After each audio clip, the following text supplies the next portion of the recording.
आपके घर के लिए एबीपी न्यूज की मुहिम Amrapali, Unitech, BPTP, Nirmal lifestyle, universal builders, AN buildwell, cosmic group. नाम अलग अलग लेकिन खरीदारों का दर्द एक। मेरा हक, मेरा घर, मेरा हक, मेरा घर, मेरा हक। आज देश के बहुत बड़े बिल्डर जेपी ग्रुप की पड़ताल। क्या जेपी ने आपसे किया वादा पूरा किया? नमस्कार, मैं हूं किशोर अजवाणी और आप देख रहे हैं आज की तारीख। आपके घर के लिए एबीपी न्यूज की लगातार मुहिम चल रही है। बिल्डर से परेशान लोगों का दर्द हम आपको दिखा रहे हैं। कई बड़े बिल्डरों के प्रोजेक्ट में पैसा लगाकर फंसने वालों की कहानी आप देख चुके हैं। आज हम दिखाएंगे देश के बड़े बिल्डर जेपी ग्रुप की कहानी। दिल्ली के पास नोएडा में जेपी का विश टाउन बन रहा है, लेकिन क्या विश टाउन में घर की विश पूरी हो रही है? हकीकत देखिए। संवाददाता अंकित गुप्ता की यह रिपोर्ट बिल्डर के वादों की असली पड़ताल दिखाएगी। नवीन तलवार जेपी विश टाउन में अक्सर अपना घर देखने आते हैं, लेकिन बुकिंग के 4 साल बाद भी पहला फ्लोर तक नहीं बना है। नवीन ने जेपी के प्रोजेक्ट क्रेसेंट होम्स में 2012 में घर बुक करवाया था। 2015 में डिलीवरी का वादा था, लेकिन अब तक सिर्फ बेसमेंट का काम ही हुआ है। मैंने ये प्रोजेक्ट अपना जेपी क्रेसेंट होम्स में 2012 जनवरी में बुक करवाया था। और अगर आप देख सकते हैं अभी ये प्रोजेक्ट जो है, ये टावर 6 है हमारा, जो आज तक बना ही नहीं है। -2 -1 बेसमेंट बने हुए हैं। ये सीएलपी प्लान में लिया था और हमने 50% पैसा जेपी को जा चुका है। But our worry is, the problem is like bank has also refuse to make a payment to Jaypee now. Builders को हमने इतना कम्युनिकेशन किया है, एक्चुअली बिल्डर के पास ना वहाँ कोई रीच है, ना कोई कॉन्टैक्ट है, ना कुछ है। खाली एक सीआरसी कस्टमर सर्विस सेल बना हुआ है और वो कोई रिस्पॉन्सिबिलिटी लेते नहीं हैं। वो कहते हैं जो आपको करना है आप वो कीजिए, पैसा नहीं है बिल्डर के पास, प्रोजेक्ट डिलेड है, 2-2.5 साल लगेगा। नवीन जैसा दर्द देवव्रत राय का भी है। इनकी बुकिंग भी क्रेसेंट होम्स में 2012 की है। पिछले साल घर मिलना था, अब घर मिलने की उम्मीद टूटती जा रही है। अभी तो इस हिसाब से तो अगले 3-4 साल तक कुछ नहीं पता चल रहा है। कोई इन्फॉर्मेशन नहीं है, कोई क्लैरिटी नहीं है। आप जेपी से बात करिए, वो किसी बारे में कुछ नहीं बताते हैं। Complete at a loss. सब ईएमआईज पे कर रहे हैं हम लोग, हैवी ईएमआईज निकल रही हैं, उसके साथ कोई क्लैरिटी नहीं है। हमारे इन्वेस्टमेंट्स लग चुके हैं। We have no hope on this. Chartered accountant Tejinder Khanna ने तो 2011 में ही यहां फ्लैट बुक किया था। 2014 में डिलीवरी का वादा था। ये भी नाउम्मीद हो चुके हैं। देखिए, जब हमने बुक किया था जेपी के अच्छी गुडविल थी। सच्चाई में पूछो तो उस जमाने के अंदर सचिन तेंदुलकर इनका ब्रांड एम्बेसडर हुआ करता था, जैसे अमरपाली का आपका धोनी। मगर हम लोगों के साथ सच्चाई के अंदर धोखा हुआ है। इन्होंने फंड्स हम लोगों से इकट्ठे करके इन्होंने जमुना एक्सप्रेस वे पे लगाया, ज़मीनें खरीदी, स्पोर्ट्स सिटी बनाई। प्रभजोत सिंह, मनीष मेहरा, गीता सिंह, विभा मल्होत्रा, रविंदर सिंह, पुनीत अग्रवाल, पंकज शर्मा, सुभाष चंद्र वाही, ये लिस्ट और भी लंबी है। इन सभी का दर्द और परेशानी एक ही है, पैसे देकर भी घर का सपना अधूरा है। हम जब आते हैं तब आधा काम चलता है, अंदर जाने भी नहीं दिया जाता कि काम चल रहा है, ऊपर से ये गिर जाएगा, लेकिन ऐसा कुछ दिखता नहीं है और अभी भी लग नहीं रहा कि मिलेगा। हमने क्रिसेंट होम्स में टावर 10 में फ्लैट बुक कराया था 2012 में। हमें पोजेशन की डेट उन्होंने बताई थी कि दिसंबर 2015 में मिल जाएगा हमको। अब हमने जो क्वेरी की है उनकी तरफ से अपने आप कोई हमें कम्युनिकेशन नहीं था। हमने जब अब क्वेरी करी है तो वो कह रहे हैं कि मार्च 2017 में आपको मिलेगा। नोएडा एक्सप्रेसवे पर मौजूद सेक्टर 129 में है Jaypee wish town.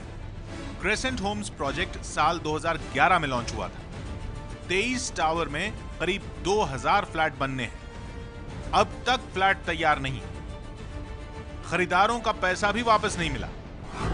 JP green wish town Noida एक ऐसा प्रोजेक्ट जिसमें 1-2 नहीं, कुछ हजार नहीं, बल्कि करीबन 35,000 लोगों ने अपने आशियाने का सपना देखा। सालों साल गुजर गए, 35 महीने, 36 महीने, 40 महीने, 50 महीने।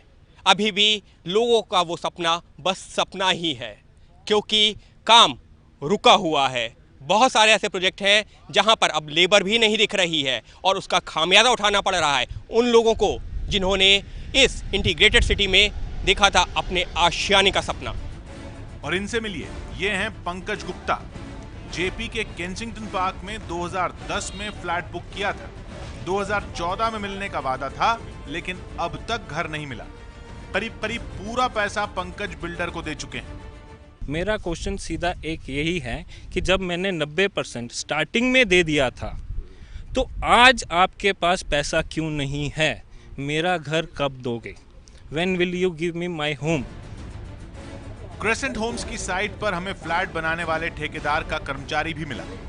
हमने उससे जब फ्लैट में देरी का सवाल किया तो जवाब मिला कि जब कंपनी पैसे ही नहीं देगी तो लेबर कहां से काम करेगी। लेबर है नहीं है। लेबर तो हम बीच बीच में आती है, फिर हम हटा देते हैं क्योंकि लेबर का कॉस्ट तो हमें देना है।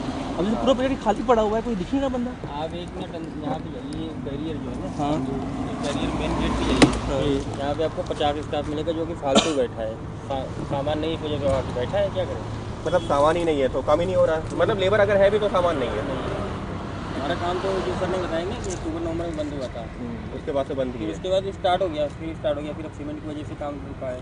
लेबर स्टाफ तो बैठी है आके यहाँ साइड पे, लेकिन जब सीमेंट नहीं मिल रहा है, स्टील नहीं मिल रहा है तो काम कहाँ से करेंगे? स्टाफ अपना हाथ पैर काट के तो स्टील की जगह नहीं लगा देगा ना। सही बात, जगह तो स्टील ही काम करेगा।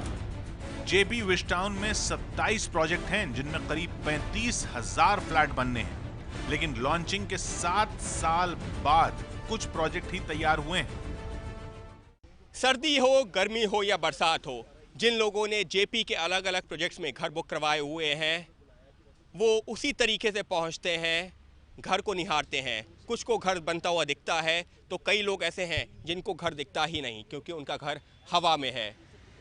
पहली दूसरी मंजिल तक काम हुआ है और घर बुक हुआ है 10वें 12वें फ्लोर पर। और इसी वजह से बहुत सारे लोग ऐसे हैं जो रोज़ाना पहुंचते हैं जेपी के अलग अलग प्रोजेक्ट्स पर, लेकिन उनको वहां पहुंचकर बस मायूसी ही मिलती है।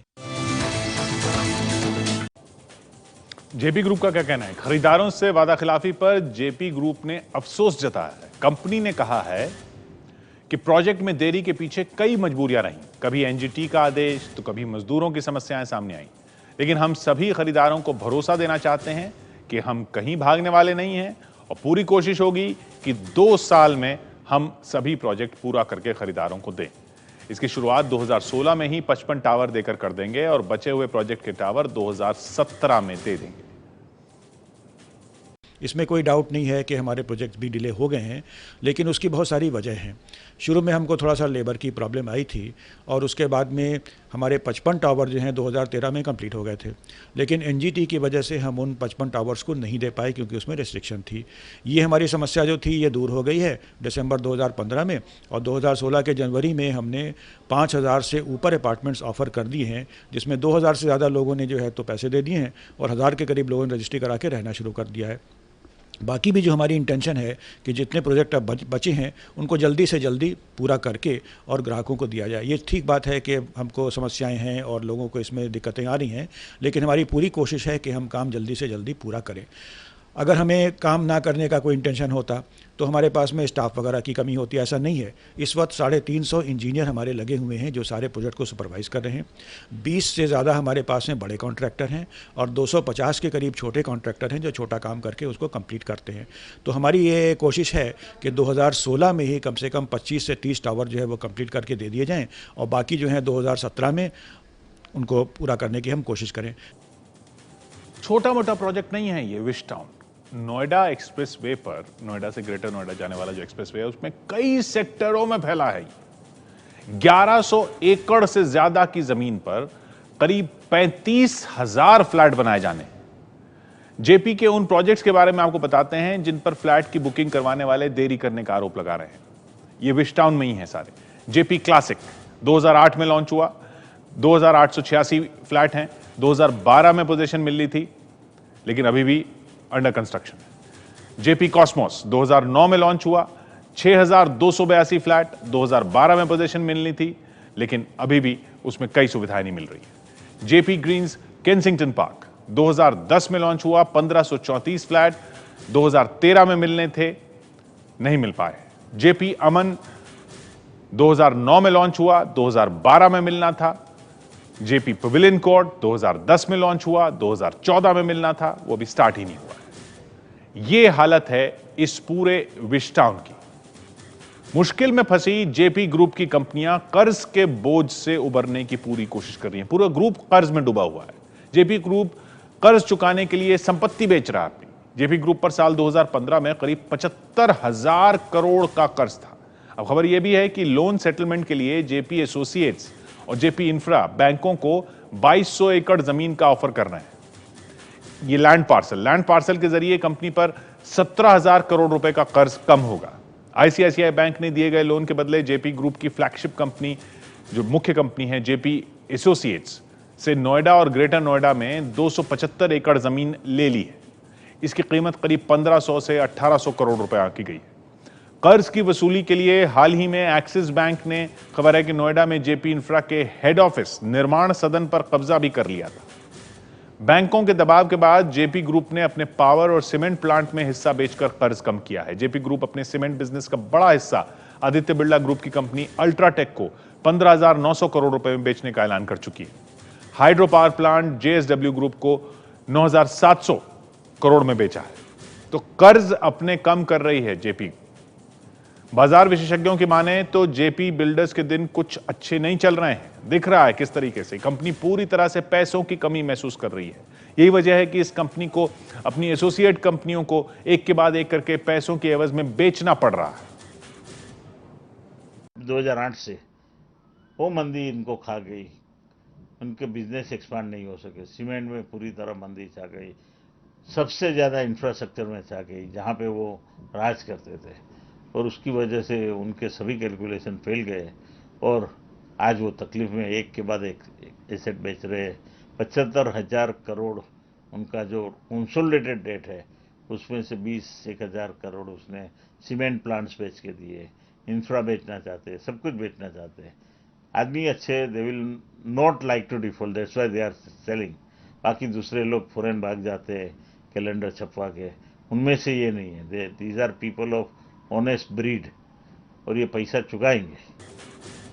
तो वो जो नया कानून सरकार लेकर आई है उसका क्या हुआ? बिल्डरों पर लगाम लगाने के लिए केंद्र सरकार ने नया कानून तो बना दिया है, लेकिन इस कानून को प्रभावी तौर पर लागू होने में बताया जा रहा है कि 1 साल तक का समय लग सकता है। सूत्रों के मुताबिक बिल के संसद से पास होने के बाद राष्ट्रपति के हस्ताक्षर भी हो गए हैं, लेकिन इस बिल को कानून का अमली जामा पहनाने के लिए कुछ नियमों की भी जरूरत होती है। उन नियमों पर काम चल रहा है। केंद्र सरकार 1 मई को 3 अधिसूचनाएं जारी करने वाली है। इन अधिसूचनाओं में राज्यों को अपने हिसाब से नियम बनाने के लिए 6 महीने का वक्त दिया जाएगा। बिल्डरों से जुड़े विवाद के निपटारे के लिए राज्यों को रियल एस्टेट अथॉरिटी बनानी होगी, जिसके लिए 1 साल का वक्त दिया जाएगा। हालांकि राज्यों को यह छूट होगी कि वो कभी भी योग्य व्यक्ति को रियल एस्टेट अथॉरिटी का चेयरमैन बनाकर अथॉरिटी को अधिसूचित कर सकते हैं। राज्यों की ओर से नियमों का निर्धारण होते ही राज्य और केंद्र रियल एस्टेट डेवलपमेंट ट्रिब्यूनल को घोषित कर देंगे। उपभोक्ता अगर अथॉरिटी के फैसले से खुश नहीं होंगे तो वो केंद्रीय ट्रिब्यूनल में अपील कर सकेंगे। इस तरह से 30 अप्रैल 2017 तक रियल एस्टेट बिल कानून की शक्ल में लागू हो पाएगा। यानी राज्य सरकारें जितनी जल्दी रियल एस्टेट अथॉरिटी बना लेंगी, उतनी जल्दी बिल्डरों की मनमानी पर लगाम लगाई जा सकेगी। लेकिन किसी भी हाल में 1 साल बाद यह कानून हर हाल में लागू हो जाएगा।